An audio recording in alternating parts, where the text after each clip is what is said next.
I was excited to just see how we were going to take the field and how we were going, the tempo that we're going to play with. Obviously, there's things that we want to improve on. I know we did a good job of obviously not giving up any points, but I know Coach Womack's talked about there's things for us to improve, things that when we get into the rest of the season and this week, that we want to make sure aren't weaknesses, and we're making sure to show those up this week. How good can Quay Rushaw be? I think just everybody's seeing what I think everybody has seen here in practice for about a year. He's taken a huge step in terms of his just understanding of overall football, the way that he takes notes in meetings. He's always making me have to sneak out of a meeting to come meet with him, and that's one of the things that I love about him. He kind of said something in one of the meetings, like when he was in high school, he got hurt. And then when he was going through that, how much he missed football. And so he's preparing as if it's going away, and he's trying to make sure he's doing everything he can right now. I'm really proud of him. What went into the decision for him to get the start? Just a lot of it had to do with just everybody in camp, just the reps, and he's one of the guys that I believe can help us in almost any situation. But he earned the right to go out there first, and I was really proud of him. And the other guys, I know Q got our first sack, and Keanu had some really good plays for us, and Yanze, I was really proud to see him. And even Noah Carter got in on kickoff, which was pretty cool. One play, one tackle. So I was really proud of our group, and they're excited for more and want to go get more and more opportunities, and I'm hoping to give them those. Speaking of that more, like from fall camp to now, what's been the biggest jump or growth from Keanu Coote in that room?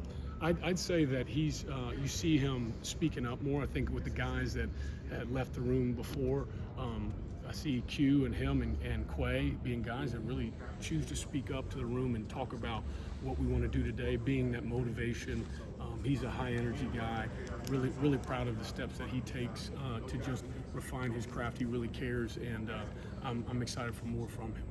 You mentioned Q's sack. Just how good is that to see for a guy that waited his turn and now gets that opportunity? Just to remember him in high school. I remember going by his high school when I was at the University of Florida, and to see him go in and to be the first one in our room to do that. He said his eyes opened up really wide. My eyes opened up really wide. Just to see him go execute and make a play. And I think you see our group celebrating together on the sideline. They love each other. They're really proud of each other when they do that, and they want to be guys that people put pictures up one day, just like in our room. And I'm hoping that we continue to do that, and I'm really proud of him. When you went back and watched the film, what was kind of the first thing that jumped out in terms of where Quay can improve? I think we just talk about making sure we know where we are in our pass rush. That's everybody in our group. We missed opportunities for some sacks. When they're there, we got to go take advantage of them, and we want to get turnovers. So we got to affect the quarterback, attacking his elbow, get the ball out. I think that was the number one thing in my group. We obviously had some good production, not enough. And there's plays out there, and the ball's speaking to us. We got to go take it away. Along those same lines, this week in South Florida, they have a slippery quarterback back there. Just how important is that, and how much of an emphasis is that this week? We're really just talking about rush integrity or rush lanes, because just not giving people escape routes, and that's any quarterback. And the quarterback that we see every day in practice, it kind of always emphasizes that, and I think it prepares us for these moments. Obviously in the game, you're excited. First one, you start to see a lot of things you talk about in fall camp and spring and summer, showing up of, hey, this can't happen, how do we take that away? And really proud of our guys and how they handled hearing that on Sunday. And a lot of those guys want to improve that. Thanks, man. Absolutely.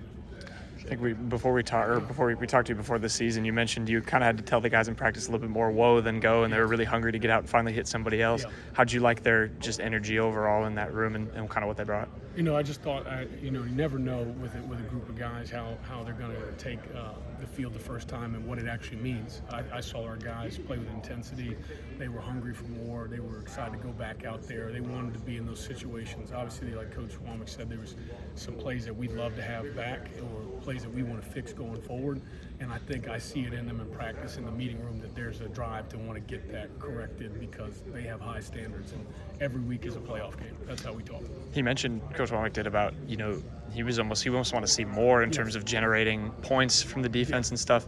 How does that, improve with your unit kind of specifically? Well, every day we're working turnovers, we're takeaways, and so we're trying to put tips on the ball, punching the ball, raking the ball, tomahawking the quarterback's arm, and just making those guys understand the importance of all those reps that you get, and then the recognition in the moment that this is one of those moments. Where am I in relation to the ball, and how do I take it away? And so the emphasis is just seeing and speaking it, and everybody talking it, emphasizing it's every man on deck when it comes to that. He mentioned, I know the Wolf spot calls for like a lot of, roles. You guys do a lot of things. Yeah. What's maybe the biggest, area that just in the room in general is maybe the hardest thing to perfect about that role? And what have you seen? How have you seen you guys kind of just progress? I think I've spent, me being a former inside linebacker and inside linebacker coach, I feel like I bring that perspective. We do off the ball work, we do out of the core work, we're at the line of scrimmage, and so I think seeing the game more from a formational standpoint than in my 5x5 box. And I see our guys taking strides with that, seeing the bigger picture. I think that their football knowledge is increasing because they are more aware of what's around them on the field. And so that's been exciting as a coach, and to teach them and to see them want to talk about those things instead of, hey, I'm just working these few moves. It's how do I fit into the bigger picture? And I think that's why they love playing the position. Thank you. Appreciate it. Appreciate your time.